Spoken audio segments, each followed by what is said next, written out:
Meus amados irmãos, a paz do Senhor, esta é a aula número 3, trabalha Cronos, Aion e Kairos, Escatologia, unidade 1.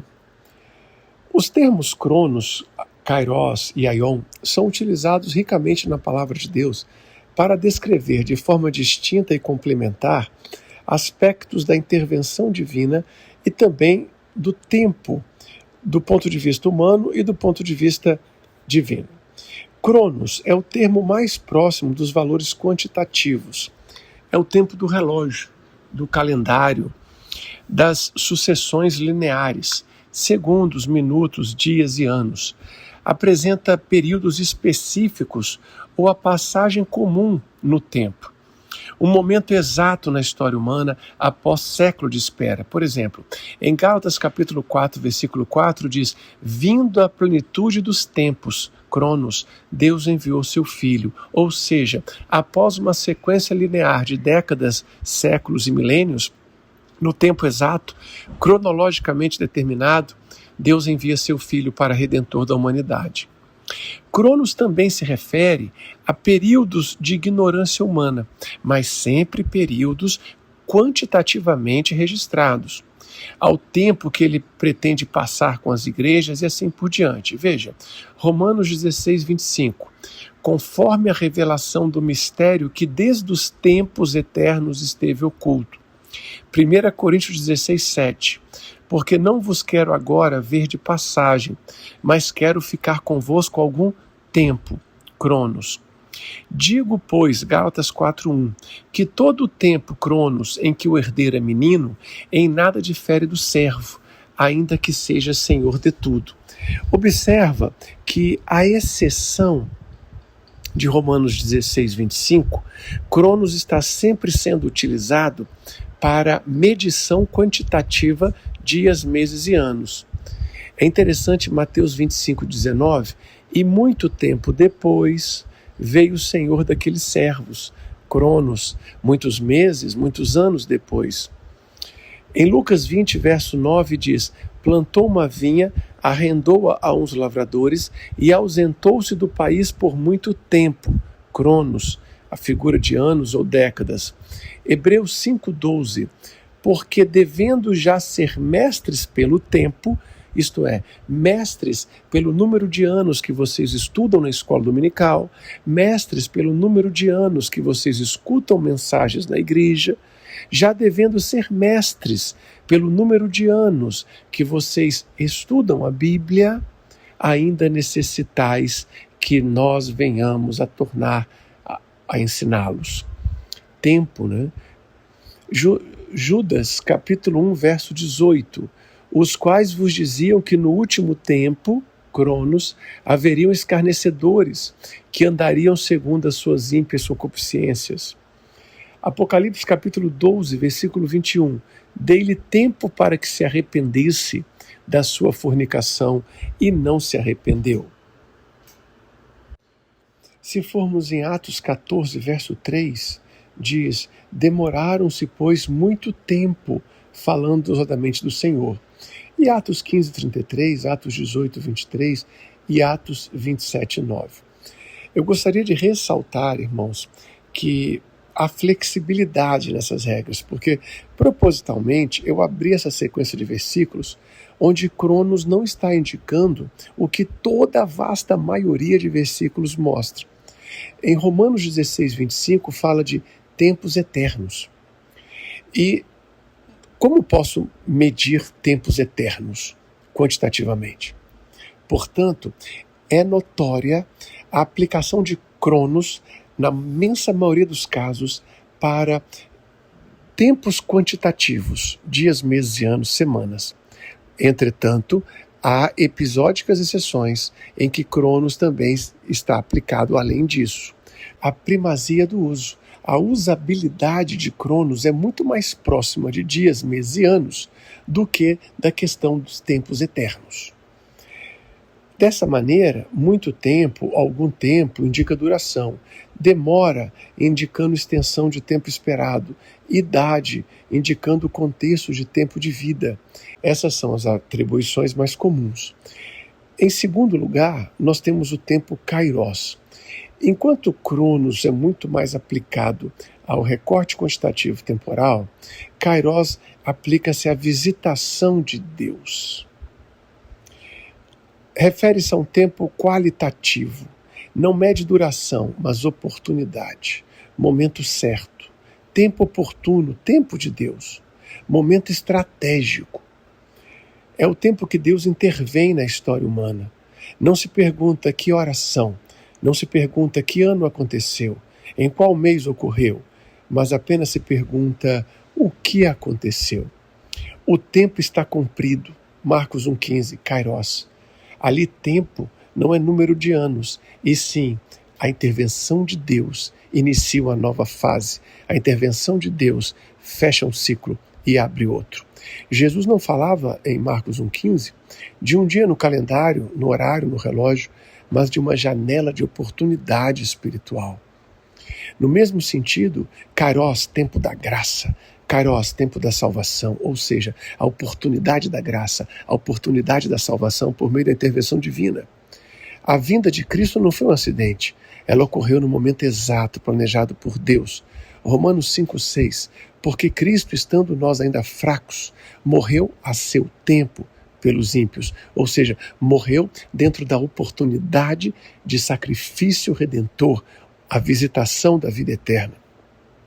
2 Coríntios 6,2, ouvi-te em tempo aceitável, Kairos, socorri-te no dia da salvação. Eis aqui agora o tempo aceitável, eis aqui agora o dia da salvação. Tempo como Kairos. No mesmo sentido, nós devemos remir o tempo. O cristão deve viver com sabedoria, aproveitando cada oportunidade, cada Kairos, porque os dias são maus. A ideia aqui é comprar a oportunidade, não a deixando passar. Efésios 5,16, remindo o tempo, remindo a oportunidade, porque os dias são maus. Colossenses 4,5 está escrito, andai em sabedoria para os que estão de fora, remindo o tempo. Então, essa ideia de remir o tempo, tanto em Efésios 5,16 como em Colossenses 6,5, aponta muito mais para aproveitar a oportunidade, usar o tempo a favor da vontade de Deus, da oportunidade de fazer algo para Deus. É algo também que está ligado à urgência espiritual. Romanos 13,11, isto digo, conhecendo o tempo, ali diz, conhecendo o Kairos, que já é hora de despertarmos do sono, porque a nossa salvação está agora mais perto do que quando aceitamos a fé. Então fala de vigilância, que entende a oportunidade e transforma em decisão espiritual, transforma em despertamento. O Kairos, então, está muito próximo da oportunidade, muito próximo da qualidade de decisão. Também fala da colheita.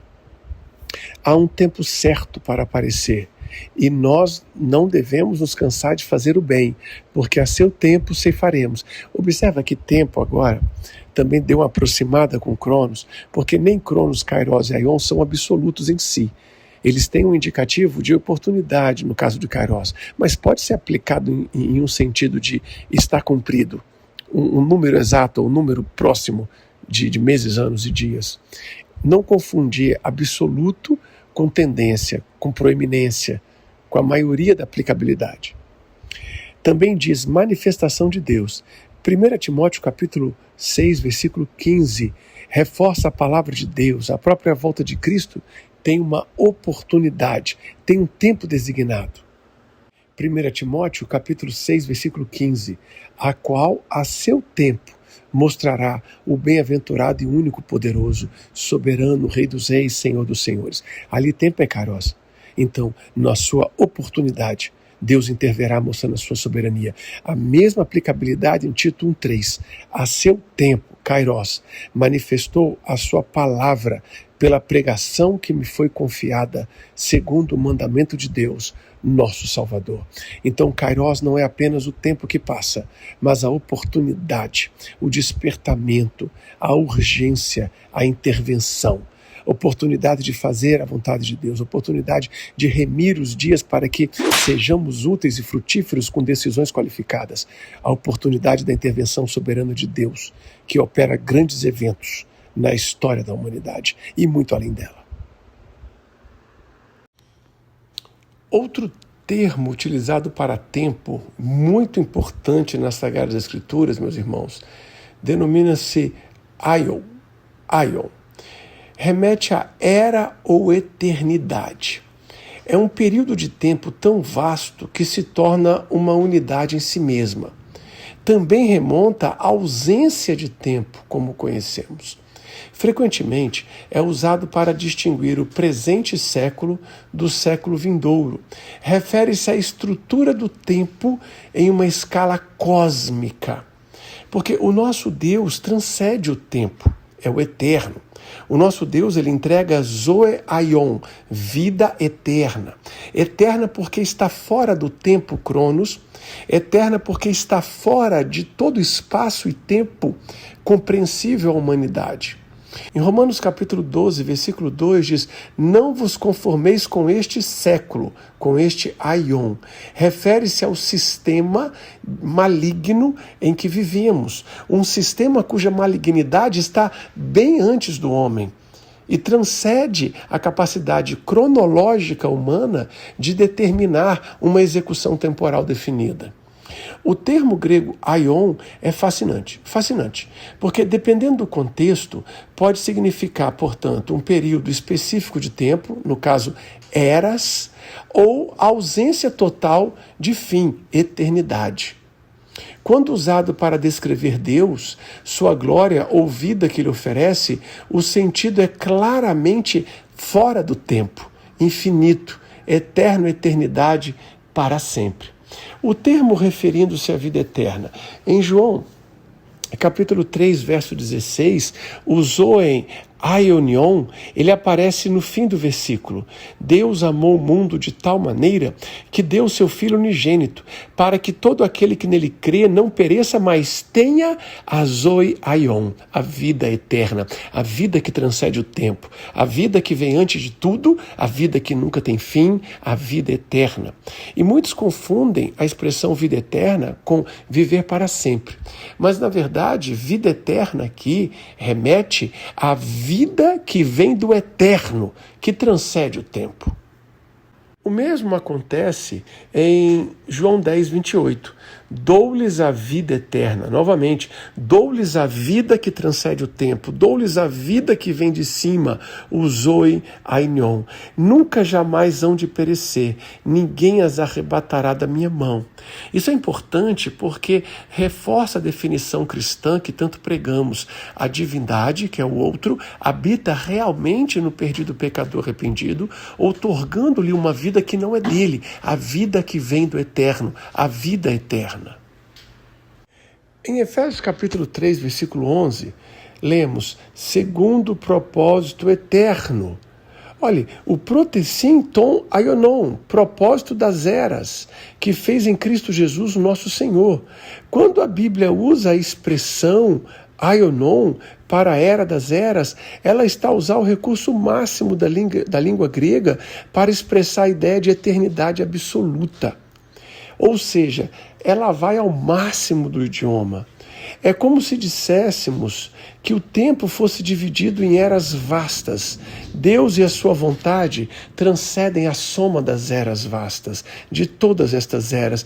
Enquanto Cronos finda com o tempo e Kairos passa quando a oportunidade é aproveitada, o Aion, no sentido espiritual, é o ambiente onde Deus habita, fora da limitação, fora da marcação temporal. Muitas doxologias, expressões de louvor na Bíblia, usam aion para indicar que o louvor a Deus é eterno. Gálatas 1,5, a quem seja dada a glória para todo o aionas. Amém. O sempre, todo sempre. Hebreus 13, 21, por Jesus Cristo, a qual seja a glória para todo sempre. Esse sempre, ele indica a eternidade. E é interessante ressaltar que Deus é descrito como aquele que existe através de todas as eras, sem princípio e fim. que seria de fato o Aion Tel, mas que se manifestou agora, conforme o mandamento do Deus eterno. 1 Timóteo 1,17 confirma Romanos 16,26. Ali está escrito: ora ao Rei dos séculos, ou seja, Rei das eras, o Rei acima do tempo, imortal, invisível, único Deus sábio, seja honra e glória para todo o Aion, a era das eras. Aqui vemos o uso plural para enfatizar o quê? A infinitude. A plenitude absoluta de uma infinitude. E nesse termo também refere-se às coisas invisíveis. A distinção direta entre o que é temporal, pros kairos, que dura um momento, e o que é eterno, aionios. 2 Coríntios 4,18, não atentando nós nas coisas que se veem, mas das que não se veem, porque as que se veem são temporais, e as que não se veem são eternas. Aionia. Nós vivemos, meus irmãos, no Cronos. Passagem de dias, tempo controlado, estações, fase, tempo cíclico, calendário. Devemos estar atentos ao Kairos, a intervenção de Deus neste tempo, visitação, oportunidade, chamado, negociai até que eu venha, porque vindo à meia-noite ouviu-se um grito, saí-lhe ao encontro. Crono e Kairos interrelacionam-se. E não podemos esquecer que para que as nossas atitudes tenham realmente valores eternos, elas precisam ser feitas em Deus, no Aion, na eternidade atemporal, no princípio sem fim. Porque é tempo de um avivamento. E Ele é antes de todas as coisas, e todas as coisas subsistem por Ele, por Jesus Cristo, a qual seja a glória para todo sempre. Para todo Aionon. Deus abençoe, muito obrigado pela sua atenção até aqui, e assim concluímos a nossa primeira aula do curso de Escatologia. Grande abraço.